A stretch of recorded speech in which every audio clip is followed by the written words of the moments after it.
Perkenalkan,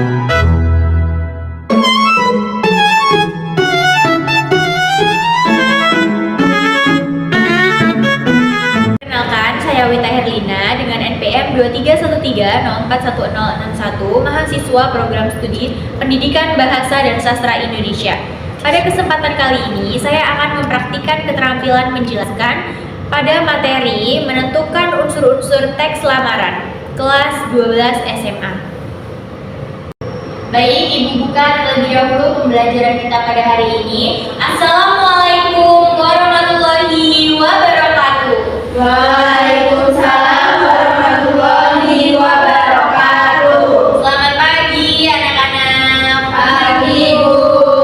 Gimana nih kabarnya hari ini? Sehat semua ya? Sehat. Alhamdulillah, senang sekali Ibu dengarnya kalian sehat. Masih semangat dan siap belajar untuk mata pelajaran Bahasa Indonesia hari ini? Siap. Alhamdulillah, senang sekali Ibu dengarnya kalau kalian semangat, kalian sehat, kalian siap untuk memulai pembelajaran kita pada hari ini. Nah, sebelum kita memulai pembelajaran, alangkah baiknya kita berdoa terlebih dahulu. Silakan untuk ketua kelas dipimpin berdoa. Baik teman-teman, sebelum kita mulai belajar, alangkah baiknya kita berdoa terlebih dahulu. Berdoa mulai. Doa selesai. Baik, berdoa sudah. Selanjutnya Ibu absen terlebih dahulu. Putri Aulia Zahra, Hadir, Bu. Intan Nuraini, Hadir, Bu. Denisha Anta Adila, Hadir, Bu. Rani Agustina. Hadir, Bu. Oke, hadir semua ya. Nah, sebelum kita berlanjut ke materi pembahasan, silakan disiapkan terlebih dahulu buku catatan dan alat tulisnya di atas meja kalian masing-masing ya. Untuk apa? Tujuannya untuk memperlihatkan kesiapan kalian dalam memulai pembelajaran kita pada hari ini. Silakan disiapkan dulu semuanya. Sudah, Bu. Oke, sudah ya. Nah, hari ini kita akan bahas sesuatu yang akan kepake banget nih untuk kalian, terutama untuk kalian yang sudah kelas 12. Nah, ini materi yang akan kita bahas sangat berguna untuk kalian setelah lulus nanti. Nah, kira-kira apa ya yang akan kita bahas pada hari ini? Mari kita jawab setelah melihat slide berikut ini. Nah, kalau mau kerja harus mulai dari mana ya? Nah, pernah nggak sih kalian itu nonton sinetron, nonton film di TV, atau melihat secara langsung orang-orang melamar pekerjaan? Itu kira-kira apa aja sih yang mau disiapin? Ada yang tahu? KTP. Betul, bisa juga. Lalu ada apa lagi? Ijazah. Iya, dia juga termasuk ya, ijazah, map. Nah, ya semuanya itu penting ya anak-anak. Tetapi ada satu hal lagi nih yang nggak boleh ketinggalan, yang jauh lebih penting dari yang sudah kalian sebutkan tadi. Apa ya kira-kira? Nah, sebelum diterima kerja, kita harus meyakinkan perusahaan lewat apa ya? Nah, ada CV, surat lamaran, sertifikat, foto. Kira-kira apa ya yang perlu disiapkan buat meyakinkan perusahaan yang akan kita lamar pekerjaannya nanti? Ada yang bisa jawab? Boleh angkat tangan. CV, Bu. Yang lain? Surat lamaran. Surat lamaran. Kita tadi Sertifikat. foto. Oke, jadi dari semua jawaban kalian yang paling benar adalah surat lamaran pekerjaan. Jadi aku untuk kita semua. Oke. Nah, jadi betul anak-anak, hari ini kita akan membahas mengenai unsur-unsur dari surat lamaran pekerjaan. Nah, kemarin kita sudah membahas mengenai definisi umum dari surat lamaran pekerjaan. Nah, ada yang ingat apa itu surat lamaran pekerjaan dari pertemuannya sebelumnya? Boleh angkat tangannya? Apa Putri? Surat permohonan untuk melamar kerja. Ya betul. Lalu Rani? Surat yang dibuat seseorang untuk mengajukan diri akan diterima di perusahaan. Rani sama Intan dan Denisha, ada yang tahu? Lupa ya. Nah, ya, jadi surat lamaran pekerjaan itu adalah surat ini yang berisi permohonan seseorang untuk melamar pekerjaan di suatu perusahaan. Nah, ini makanya Ibu bilang materi ini sangat penting untuk kalian, terutama kalian sudah berada di kelas 12 yang nantinya mungkin ada yang melanjutkan ke perguruan tinggi atau mungkin ada yang melanjutkan mencari pekerjaan seperti itu. Nah, terutama yang mencari pekerjaan, pembahasan materi kita pada hari ini itu sangat penting sekali ya anak-anak. Bagaimana cara menyusunnya, hal-hal apa saja yang ada di dalamnya. Nah, itu akan kita bahas pada hari ini. Oke, nah unsur-unsur teks lamaran itu yang pertama ada tempat dan tanggal pembuatan.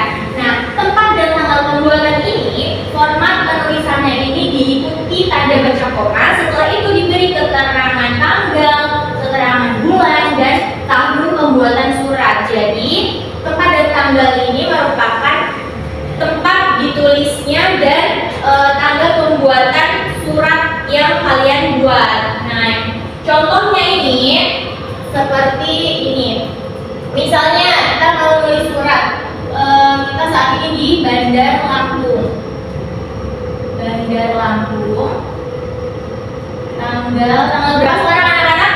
10. Ya, 10 Oktober 2025. Cukup ya. Nah, ini merupakan contoh dari tempat dan tanggal pembuatan surat. Nah, yang perlu kalian ketahui, tempat dan tanggal pembuatan surat ini terletak di bagian pojok sebelah kanan atas. Jadi letaknya itu di atas terlebih dahulu. Jadi yang pertama kita tulis ini ada tempat dan tanggal pembuatan surat. Kita tulis di sini ya. Tempat dan tanggal. Kalau tempat dan tanggal sudah, kita selanjutnya ada hal dan lampiran surat. Nah, hal dan lampiran surat ini berguna sebagai penanda identitas surat dan jumlah berkas yang akan disertakan. Nah, ini kan ada hal dan ada lampiran. Hal itu berisi tentang apa yang ingin surat ini bertujuan untuk apa. Misalnya, ini kan kita membahas tentang teks lamaran. Nah, halnya ini berarti tentang lamaran pekerjaan. Lalu ada lampiran surat. Lampiran. Nah, lampiran surat ini berisi tentang biasanya kalau mau melamar pekerjaan ada promosi dari pekerjaan tersebut. Nah, kita kan kalau mau melamar pekerjaan, biasanya dari perusahaan itu memberi syarat-syarat kepada pelamar untuk mereka melamar di pekerjaan mereka. Nah, misalnya syaratnya itu ada fotokopi ijazah, ada KTP, ada pas foto. Nah, ini semua termasuk ke dalam lampiran. Nah, misalnya syarat-syaratnya di situ ada 3 yang tadi sudah Ibu sebutkan. Nah, berarti 3 hal tersebut ini dilampirkan di dalam lampiran. Jumlahnya itu ditulis di sini. Misalnya ada 3 lembar. Jadi kita tulis 3 lembar. Seperti itu ya anak-anak. Nah, letaknya itu ada di bawah tempat dan tanggal sebelah kanan. Gitu. Nah, hal dan lampiran surat sudah, kita berlanjut ke alamat surat. Nah, alamat surat di sini berisi keterangan penerima surat yang terdiri dari nama penerima, dituliskan yang diikuti keterangan alamat tujuan surat pada bagian berikutnya. Nah, anak-anak, walaupun di sini keterangannya ini alamat surat, bukan berarti hanya dicantumkan alamat dari surat tersebut saja, tetapi di situ dicantumkan penerimanya juga, penerima dari surat tersebut. Lalu baru setelah itu diikuti dengan alamat atau tujuan dari penerima, gitu ya. Misalnya kita akan melamar ke sebuah pekerjaan di PT, di situ ada di PT Sejahtera. Nah, alamat surat ini ditulis di bagian bawah dari hal dan lampiran. Jadi letaknya masih sejajar dengan hal dan lampiran di bawahnya sini ya. Ini ada alamat surat. Misalnya kita akan melamar ke yang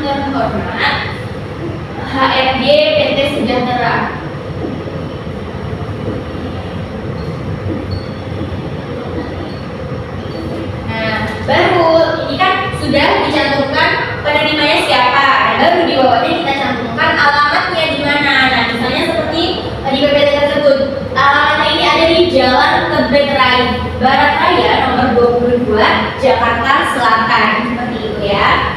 Nah, jika alamat surat sudah, kita berlanjut ke salam pembuka. Nah, salam pembuka ini dibuat setelah 2 baris setelah alamat surat. Nah, bentuk salam pembuka yang biasanya sering digunakan dalam pembuatan surat lamaran ini biasanya dengan menggunakan kata dengan hormat, seperti itu ya. Ya biasanya juga ada sih ya yang menggunakan kata assalamualaikum, biasanya menggunakan salam seperti itu, tetapi kebanyakan itu menggunakan kata dengan hormat, gitu ya. Jadi letaknya di mana anak-anak? 2 baris setelah alamat surat. Betul. Nah, selanjutnya ada alinea pembuka. Nah, alinea pembuka ini berletaknya 1 baris setelah salam pembuka. Nah, isinya ini berisi pernyataan atau informasi terkait lowongan pekerjaan yang akan dilamar, seperti itu. Selanjutnya ada isi surat. Nah, isi surat ini memuat keterangan identitas diri, informasi atau daftar lampiran yang disertakan bersama dengan surat lamaran kerja. Berarti benar anak-anak, isinya ini yang pertama ada identitas diri, identitas kalian ya, terutama namanya siapa, tempat tanggal lahir dan lain sebagainya. Baru setelah itu dicantumkan informasi. Informasi ini apa sih? Nah, informasi ini biasanya dari mana kalian mendapatkan informasi tentang lowongan pekerjaan tersebut. Nah, ini dicantumkan di dalam isi surat. Lalu yang selanjutnya itu ada daftar lampiran. Daftar lampiran ini apa? Nah, daftar lampiran seperti yang sudah Ibu jelaskan di awal tadi. Dari persyaratan dari perusahaan tersebut, misalnya ada fotokopi KTP, ada fotokopi ijazah, lalu pas foto. Nah, ini dicantumkan di dalam isi surat ya. Ini perinciannya. Kalau yang di dalam hal itu tadi hanya jumlah dari lampiran tersebut, tapi kalau di isi ini disebutkan apa saja lampirannya, seperti itu. Nah, yang selanjutnya ini ada penutup. Nah, penutup ini berisi paragraf yang menyatakan keterangan surat lamaran pekerjaan telah sampai pada bagian akhir. Nah, contohnya bisa anak-anak melihat seperti ini. Demikian surat lamaran ini saya buat dengan benar atas perhatian dan kebijaksanaan Bapak atau Ibu. Saya ucapkan terima kasih. Nah, penutup surat ini anak-anak ditulis setelah 1 baris setelah isi surat yang tadi itu, gitu ya. Nah, selanjutnya ada salam penutup. Nah, salam penutup ini biasanya ya kalian nanti kalau praktek bisa menggunakan kata hormat saya, seperti itu ya. Jadi letaknya itu ada di pojok kiri bawah setelah salam penutup. Penutup. Ini hormat saya. Nah, ini termasuk ke dalam salam penutup. Nah, setelah salam penutup ini masih ada bagian terakhir anak-anak. Jadi walaupun salam penutup tapi tetap aja masih ada akhir. Nah, yang terakhir ini ada tanda tangan dan nama terang. Nah, tanda tangan ini dicantumkan tanda tangan kalian juga. Jadi di sini kalau udah tanda tangan kalian, baru di sini nama pengirim surat, misalnya Indonesia, gitu ya, Indonesia, seperti itu. Nah, jadi ini semua adalah termasuk unsur-unsur dari teks lamaran. Nah, kenapa jika unsur-unsur surat lamaran ini salah satunya tidak ada, itu kira-kira apa yang akan terjadi anak-anak? Ada yang tahu? Oh, bisa jadi. Lalu apa lagi? Ada yang bisa jawab? Tidak lengkap, benar. Lalu ada yang tahu lagi? Cukup? Ya, benar. Jadi kenapa unsur-unsur teks lamaran ini harus lengkap? Karena jika salah satunya tidak ada, maka benar seperti yang dikatakan tadi, bisa saja tidak diterima oleh perusahaan karena ya unsur-unsurnya tidak lengkap. Jadi informasi yang diterima oleh perusahaan itu mereka merasa kurang lengkap, kurang yakin karena unsur-unsurnya tidak lengkap, seperti itu ya. Nah, jadi kalau kalian nanti mau menulis surat lamaran itu unsur-unsurnya harus lengkap, semuanya harus ada karena unsur-unsur tersebut saling melengkapi satu sama lain dan bisa menjadi berpotensi untuk diterima atau tidaknya kalian saat melamar pekerjaan. Oke? Nah, materi sudah selesai, kita beralih ke anaber. Anaber ini bukan penyakit ya teman-teman anak-anak, tapi analisis bersama. Oke, nah ini tapi agak ngeblur ya. Nah, kita analisis bersama-sama unsur-unsur dari surat lamaran yang tadi kita telah bahas. Nah, dari yang poin pertama, Jakarta 23 September 2024. Ada yang tahu ini merupakan bagian apa?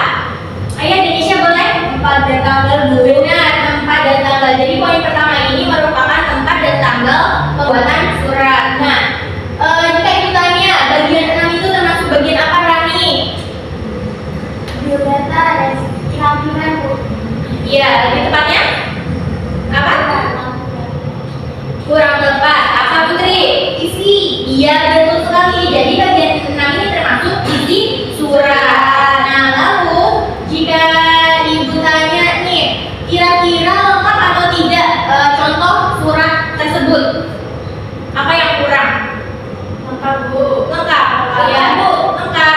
Oke, lengkap ya. Jadi anak-anak kurang tepat jawabannya. Kenapa kurang lengkap? Karena di sini masih ada yang kurang. Apa? Yaitu nama terang. Nama terang setelah tanda tangan. Seperti itu. Jadi ini jangan ditiru anak-anak. Jadi kurang tepat. Harus semua unsur itu harus terdapat di dalam surat lamaran. Nah, oke. Setelah ini kita masuk ke surat. Apa surat? Surat lamaran menantang. Nah, ini silakan disiapkan satu lembar kertas di atas meja kalian masing-masing. Buku dan catatan silakan disimpan di dalam teks, di dalam tas.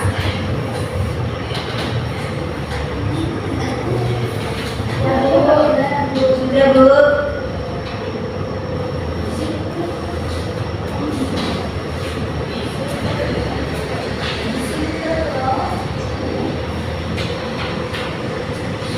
Tapi mohon maaf anak-anak, sepertinya kita terkendala jaringan.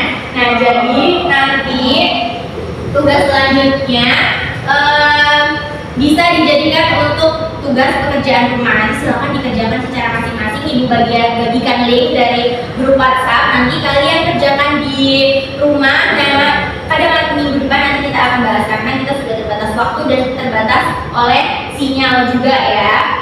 Nah, oke, mungkin cukup sekian pembelajaran kita pada hari ini mengenai unsur-unsur dari teks lamaran. Nah, untuk memperkuat pemahaman kalian, bahwa ibu minta salah satu dari kalian untuk menyimpulkan pembelajaran kita pada hari ini. Oke, siapa yang bisa silakan angkat tangan.